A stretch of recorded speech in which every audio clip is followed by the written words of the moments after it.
एशियाई तरक्याती बैंक पाकिस्तान जी मुआशी सूरत हाल बाबति रिपोर्ट जारी करे छॾी आहे। एडीपी मूजिबि पाकिस्तानी मईशत में होरियां बहितरी अची रही आहे, पर ख़तरा अञा बि मौजूदु आहिनि।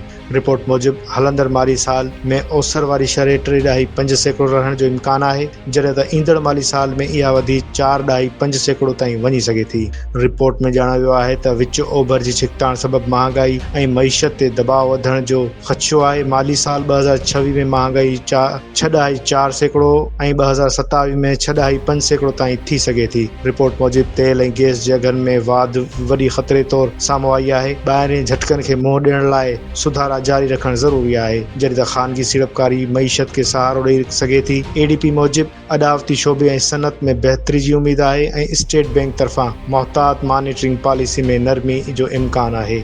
असां हिकु भेरो ॿीहर ॿुधाईंदा आहियूं त एशियाई तरक्याती बैंक पाकिस्तान जी मुआशी सूरत हाल बाबति रिपोर्ट जारी करे छॾी आहे। एडीपी मूजिबि पाकिस्तानी मईशत में होरियां बहितरी अची रही आहे, पर ख़तरा अञा बि मौजूदु आहिनि। रिपोर्ट मूजिबि हलंदड़ माली साल में ओसर वारी शरह 3.5% रहण जो इम्कान आहे, जॾहिं ईंदड़ माली साल में इहा वधी 4.5% ताईं वञी सघे थी।